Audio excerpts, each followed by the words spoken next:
Good afternoon students, welcome to SRS IAS and law academy.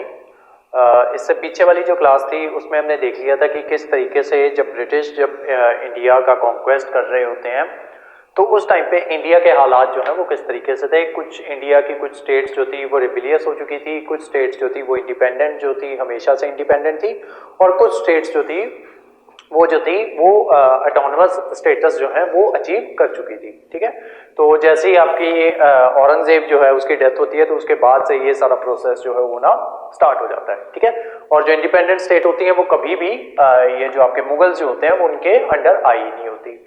तो उसी के तहत जो है जो पिछली क्लास जो थी वो यूपीएससी वाले बच्चों की, उसमें मैंने आपको जो है 3 कार्नेटिक वॉर्स जो है उसके नोट्स जो वो मैंने आपको लिखवा दिए थे, और साथ ही मैंने आपको ये बोल दिया था कि इसकी स्टोरी जो है वो मैं आपको नेक्स्ट क्लास जो होगी उसमें आपको सुना दूंगा। ठीक है, तो आज की क्लास जो होगी उसमें हम पहले जो है 3 कार्नेटिक वॉर्स जो है उसकी स्टोरी जो है उसको कवर करेंगे, तो वो देखते हैं। ठीक है, वैसे मैंने ये स्टोरी जो है जो हमारी कंप्लीट क्लास जो थी स्टोरी लाइन वाली उसमें ये स्टोरी जो है वो ऑलरेडी बताई हुई है। इस वाली स्टोरीज में थोड़े से फैक्ट्स जो हैं वो मैंने आपको बताने हैं। ठीक है, जैसे कि कौन सी ट्रीटी जो है फर्स्ट कार्नेटिक वॉर के दौरान कौन सी ट्रीटी से जो जंग जो है वो खत्म हुई थी, कौन कौन से उसमें जो है ब्रिटिश ऑफिसर्स जो थे वो इन्वॉल्व थे, उनके नाम वगैरह जो है वो लिखवाने हैं, क्योंकि वो जो है वो आपके प्री पॉइंट ऑफ व्यू से इंपॉर्टेंट होते हैं। ठीक है, तो आज का हमारा टॉपिक है 3 कार्नेटिक वॉर्स। ठीक है, तो इसको भी मैप पे देखेंगे।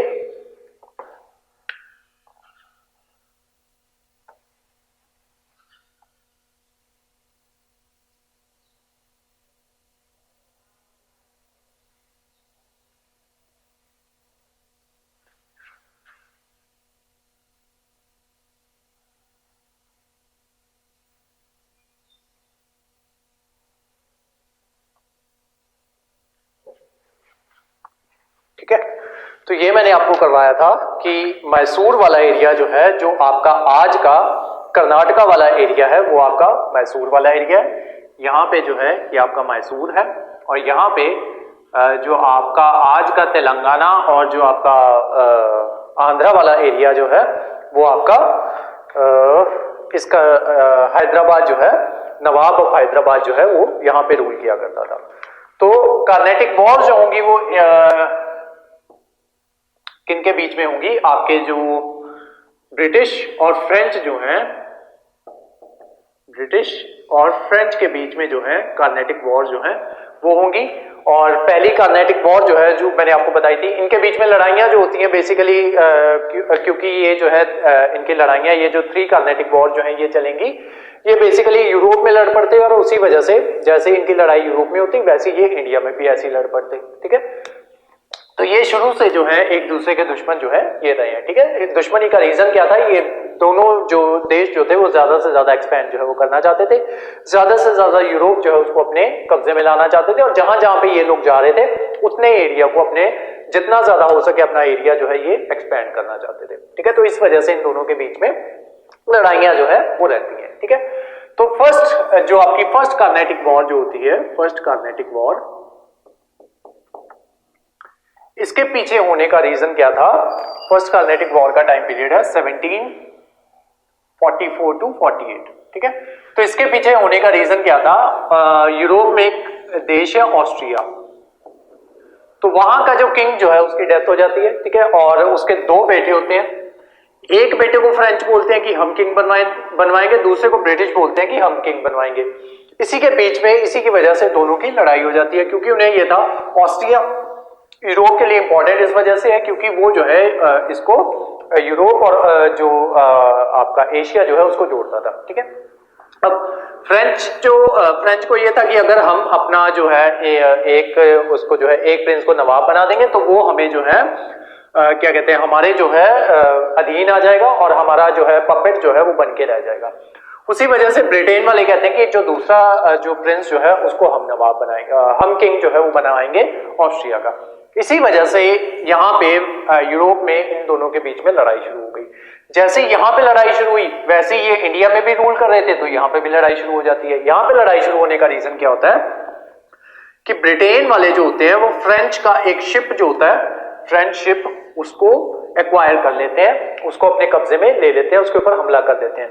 अब जो ब्रिटिश ऑफिसर, इतनी स्टोरी मैंने आपको सुनाई थी, अब वो कब्जे में कौन लेता है? एक ब्रिटिश ऑफिसर होता है जिसका नाम होता है बर्नीट, ठीक है। ये ब्रिटिश ऑफिसर जो होता है ये उस शिप को कब्जे में ले लेता है। जो आपके क्वेश्चंस जो बात से पूछे जाते हैं वो इसी तरीके से पूछे जाते हैं कि जब फर्स्ट एंग्लो फ्रेंच वॉर जो होती है, फर्स्ट एंग्लो फ्रेंच वॉर जो होती है या फर्स्ट आपकी कार्नेटिक वॉर जो होती है, तो उसमें जो कौन से ऐसे ब्रिटिश ऑफिसर थे जिन्होंने फ्रेंच शिप को अपने कब्जे में ले लिया था, ठीक है, तो ही वाज बर्नीट, ठीक है। तो बर्नीट जो होते हैं ये क्या करते हैं? फ्रेंच शिप जो होता है वो कैप्चर कर लेते हैं। अब फ्रेंच का मैंने आपको मोस्ट इंपॉर्टेंट जो गवर्नर जो था वो मैंने आपको बताया था, वो कौन था? डुप्लेक्स, ठीक है।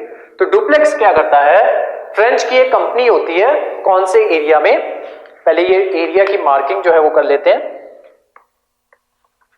ये है मैसूर का एरिया, मैसूर जिसकी राजधानी है आरकॉट, और ये है हैदराबाद का एरिया, हैदराबाद। तो डुप्लेक्स अब क्या करेगा? डुप्लेक्स जो मद्रास वाला जो एरिया होता है, यहां पे आरकॉट का ही एरिया होता है, यहां पे मद्रास वाला, मद्रास, तो इस एरिया को, ये जो होता है इस एरिया में इनकी एक फैक्ट्री होती है, किनकी? ब्रिटिश वालों की। तो ये उस फैक्ट्री को क्या करता है? डुप्लेक्स उस फैक्ट्री को ही कैप्चर कर लेता है। अब जैसे ही उस फैक्ट्री को कैप्चर करता है तो ब्रिटिश वालों के मन में ये डर जो है ये बैठ जाता है, क्योंकि इन्होंने एक पॉलिसी जो है वो अपनाई हुई थी, व्हाइट मैन बर्डन थ्योरी, ठीक है। तो व्हाइट मैन बर्डन थ्योरी के तहत ये लोग क्या करते थे कि ब्रिटिश जो है, जो हम गोरे लोग जो हैं, हम सुपीरियर हैं और हम जो है हमें कभी भी नहीं हराया जा सकता, और क्योंकि हमें कभी भी नहीं हराया जा सकता और हम इतने सुपीरियर हैं, इस वजह से भगवान ने हमें तुम अनसिविलाइज्ड लोगों को जो है सिविलाइज्ड बनाने के लिए भेजा है, ठीक है। अब ब्रिटिश जो है वो हार चुके हैं, ठीक है। अब ये हार की वजह से लोगों के दिमाग में क्या आ जाएगा कि ब्रिटिश जो है इनको हराया जा सकता है, ठीक है। तो इस वजह से ये क्या करेंगे? ये इसके पास जाएंगे, मैसूर का जो ये जो है नवाब जो है उस टाइम पे, मैसूर का नवाब उस टाइम पे कौन हुआ करता था? नवाब हुआ करता था मैसूर का अनवरुद्दीन, अनवर-उद-दीन, अनवर-उद-दीन, ये उस टाइम पे नवाब हुआ करता था। तो ये क्या करते हैं? अनवरुद्दीन के पास पहुंचते हैं, तो इसको कहते हैं कि जनाब, ब्रिटिश वाले पहुंचते हैं, ये उसको कहते हैं कि जनाब हमें तो जो है आपके एरिया में आपकी परमिशन, ये मुगल एम्परर जो थे उनकी परमिशन से हमने आपके एरिया में जो है फैक्ट्री लगाई, और ये फ्रेंच वालों ने उसके ऊपर आके जो है वो कब्जा कर लिया। अब ये क्या करेगा? अनवरुद्दीन क्या करेगा? फ्रेंच के अगेंस्ट जो है वो लड़ाई शुरू कर देगा यहाँ पे इंडिया में। उस वजह से क्या होगा? अब डुप्लेक्स जो है वो बहुत ज्यादा समझदार था, तो ये क्या करेगा? थोड़ी ही देर में, 1-2 घंटे में ही इस अनवरुद्दीन की जो फौज होगी उसको हरा देगा, ठीक है। अब डुप्लेक्स ने आज पहली बार जो है किसी भी ब्रिटिश फौज ने या किसी भी यूरोपियन फोर्स ने, ब्रिटिश नहीं यूरोपियन फोर्स ने, एक इंडियन नवाब जो था उसको हरा दिया। तो डुप्लेक्स आज क्या सोचता है कि क्या हम जो है, ये बस इतनी ही ताकत थी इनके पास, तो क्या हम जो है पूरे इंडिया के ऊपर कब्जा जो है वो नहीं कर सकते? तो आज डुप्लेक्स के मन में सबसे पहली बार जो है फ्रेंच जो है वो सोचेंगे कि भारत जो है उसको हराया जा सकता है, तो क्यों ना हम पूरे भारत के ऊपर हम खुद ही कब्जा कर लें, ठीक है। तो आज के बाद जो है ये कब्जा करने के बारे में सोचना स्टार्ट कर देंगे, ठीक है। लेकिन मीनवाइल क्या होगा? अब यहां पे किसका कब्जा हो गया? फ्रेंच का, ठीक है। इस एरिया पे फ्रेंच जो है उन्होंने कब्जा कर लिया। लेकिन मीनवाइल क्या होता है? यूरोप में लड़ाई जो है वो खत्म हो जाती है, लेकिन यूरोप में कौन जीत जाते हैं? यूरोप में जीत जाते हैं ब्रिटिश, ठीक है। यूरोप में जब ब्रिटिश जीत जाते हैं तो वो क्या करते हैं? वो इंडिया में जो फैक्ट्री इन्होंने अपने कब्जे में ली होती है, वो इनको कहते हैं कि ये फैक्ट्री जो है ये वापस करनी पड़ेगी आपको, ठीक है। तो इस वजह से ये फैक्ट्री जो है ये वापस कर दी जाती है। और जो बैटल लड़ी गई थी, ठीक है, फ्रेंच और अनवरुद्दीन के बीच में जो बैटल लड़ी गई थी, उस बैटल का नाम था battle of Saint Tom, THOM, ठीक है, सेंट टॉम, ठीक है, बैटल ऑफ सेंट टॉम। तो ये नाम याद रखना, नाम इंपॉर्टेंट है आपका प्री पॉइंट ऑफ व्यू से, ठीक है, या ऑब्जेक्टिव पॉइंट ऑफ व्यू से। उसके बाद जब लड़ाई जो है वो खत्म हो जाती है, जब ब्रिटिश जो है वहां पे जीत जाते हैं और यहां पे इनको कह दिया जाता है कि आपको ये फैक्ट्री जो है ये वापस करनी पड़ेगी। अब क्या होगा कि ये जब लड़ाई जंग हुई तो किसी ना किसी ट्रीटी से खत्म हुई, ठीक है। तो ट्रीटी का नाम भी पता होना चाहिए। ट्रीटी का नाम है ट्रीटी ऑफ एक्सला-शेपेल, एक्सला CHAPELLE, PELLE, ठीक है, एक्सला-शेपेल। इस ट्रीटी के थ्रू ये बैटल जो है ये खत्म हो जाती है। तो इसी तरह आपकी फर्स्ट कार्नेटिक वॉर जो है वो खत्म हो जाती है। ठीक है, अब आते हैं second Carnatic war.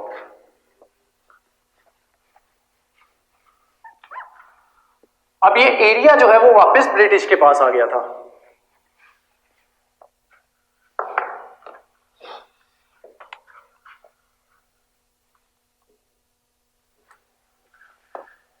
Second Carnatic war, इसका टाइम पीरियड है 1749 टू 54। ठीक है, 1749 टू 54। तो सेकेंड कार्नेटिक वॉर जो है वो ब्रिटिश वहां पे यूरोप में नहीं स्टार्ट हुई, वो यहीं पे स्टार्ट हो गई। ठीक है, इंडिया में स्टार्ट हो गई। वो किस वजह से स्टार्ट हुई? हैदराबाद का जो नवाब जो होता है, हैदराबाद का नवाब, उसकी डेथ हो जाती है। ठीक है, जब हैदराबाद के नवाब जो होता है उसकी डेथ हो जाती है तो उसके दो बेटे होते हैं। ठीक है, मैंने पिछली स्टोरी में सिर्फ इतना बताया था कि दो बेटे होते हैं, दो बेटों के नाम जो है वो नहीं बताए थे। तो एक बेटे का नाम होता है मुजफ्फर जंग, और दूसरे का नाम होता है नासिर जंग। अब फ्रेंच वाले क्या सोचते हैं कि क्यों ना हम एक बेटे को नवाब जो है वो बनवा दें। ठीक है, ब्रिटेन वालों ने ऐसा कुछ नहीं सोचा, लेकिन उनको मजबूरी में दूसरे बेटे जो होता है उसका, उसी नवाब का दूसरा बेटा जो होता है उसकी मदद करनी पड़ती है। क्यों? क्योंकि अगर फ्रेंच वालों ने अपना बेटा अपना जो है नवाब जो है वहां पे बनवा दिया तो फ्रेंच वालों का जो होल्ड जो है वो ज्यादा स्ट्रांग हो जाएगा। तो इस वजह से ब्रिटेन वाले मजबूरी में दूसरे बेटे जो है उसको सपोर्ट करेंगे। अभी ब्रिटेन वालों के मन में बिल्कुल भी ऐसा नहीं है कि हमें जो है भारत के ऊपर राज करना है। ठीक है, अभी सिर्फ और सिर्फ जो फ्रेंच कर रहे हैं ना वो उसको काउंटर करने के लिए कुछ कर रहे हैं। ठीक है, यहां पे भी वही हुआ। ठीक है, यहां पे फ्रेंच जो हैं उनको काउंटर करने के लिए उन्होंने वहां पे, क्योंकि वहां पे वो लड़ रहे थे तो यहां पे उनको काउंटर करने के लिए उनका जहाज जो था वो कैप्चर कर लिया। लेकिन उसके बदले में इसने क्या किया, ये पूरे का पूरा यही जो है इनकी फैक्ट्री जो थी वही कैप्चर कर ली। ठीक है, तो मुजफ्फर जंग जो होता है उसको सपोर्ट करते हैं फ्रेंच, और ये नासिर जो होता है उसको सपोर्ट करते हैं ब्रिटिश। ठीक है, तो इन दोनों को सपोर्ट जो है ये कर देते हैं। और मीनवाइल क्या होता है, अब इनकी सक्सेशन की वजह से क्या होता है, इन दोनों के बीच में दोबारा से लड़ाई जो है वो स्टार्ट हो जाती है। ठीक है, जब दोबारा से लड़ाई स्टार्ट हो जाती है तो उसमें क्या होता है कि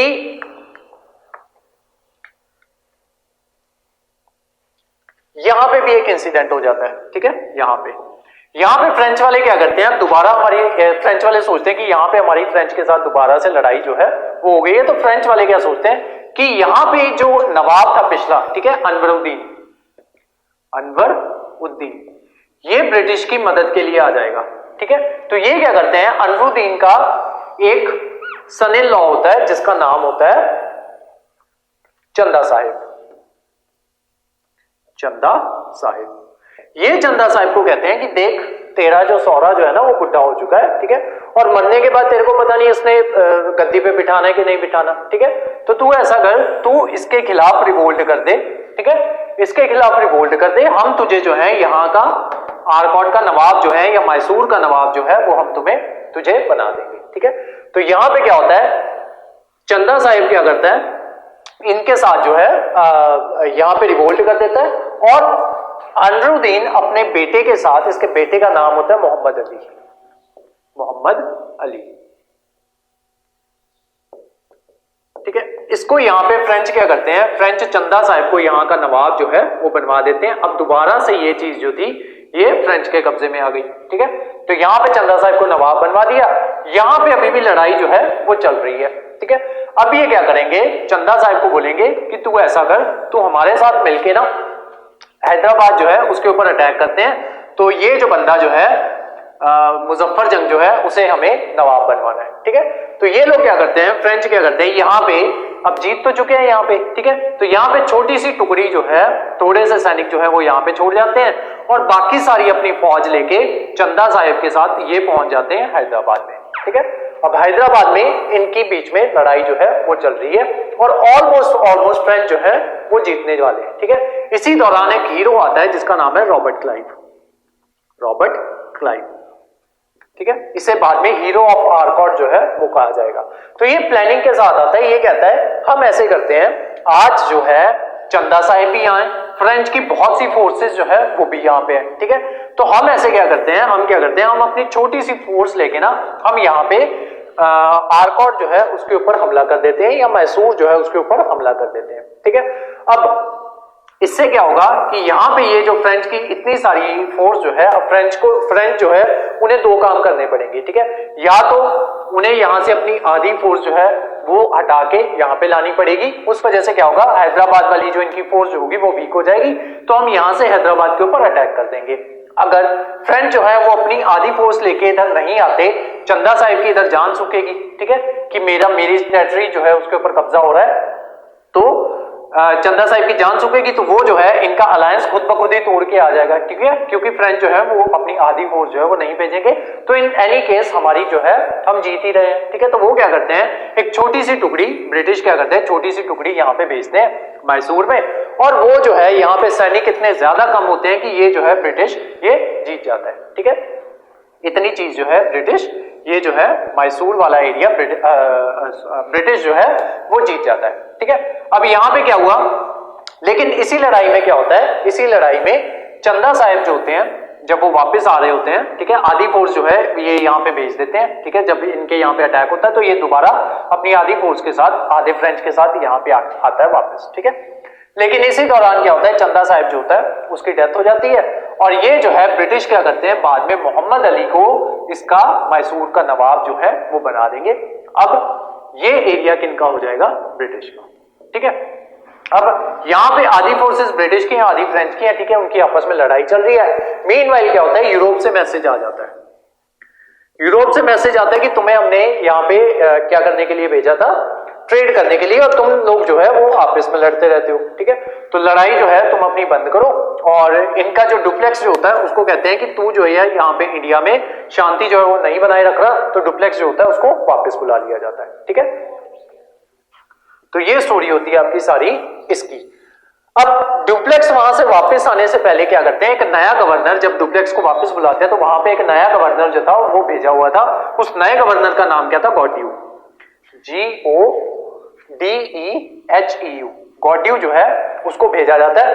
लेकिन डुप्लेक्स जो था उसने क्या बोला था, ये यहाँ पे अपना एक ऑफिसर जो है वो लगा के जाता है, ठीक है, कहां पे, हैदराबाद में, ठीक है, हैदराबाद में एक अपना ऑफिसर जो है डुप्लेक्स लगा के जाता है, उस ऑफिसर का नाम होता है बस्सी, BUSSY, बस्सी जो है उसको हैदराबाद में ये स्टेशन करके जाता है। लेकिन बाद में क्या होता है, ये जब गॉड्यू जो होता है वो इस बस्सी को जो है, बस्सी को कह देता है कि तुझे यहाँ पे तेरी कोई जरूरत नहीं है, तू जाके पौंडीचेरी चले जा, ठीक है।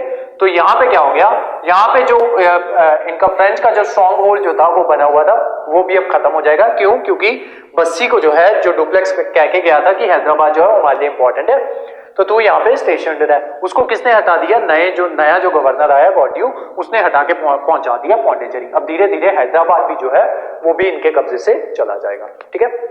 अब ये वॉर जो थी, ये जो सेकेंड आपकी कार्नेटिक वॉर जो थी, ये किस ट्रीटी से खत्म हुई, treaty of Hyderabad, treaty of Hyderabad, ठीक है। तो इसी के साथ आपकी ये जो है सेकेंड कार्नेटिक वॉर जो है वो खत्म हो जाती है, ठीक है। अब आते हैं थर्ड कार्नेटिक वॉर पे।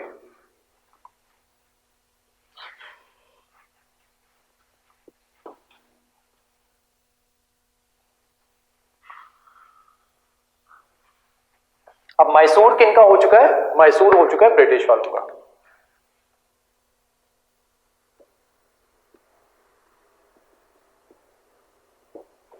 थर्ड वॉर जो होती है वो इंडिया में स्टार्ट होती है, थर्ड कार्नेटिक वॉर इंडिया में ये कब स्टार्ट हुई, 1758 से लेके 63 तक, ठीक है। लेकिन ये यूरोप में जो थी वो पहले स्टार्ट हो गई थी, ठीक है। अब यूरोप में कब स्टार्ट होती है, 2 साल पहले 1756 से 63 के बीच में ये यूरोप में स्टार्ट हो गई थी, ठीक है।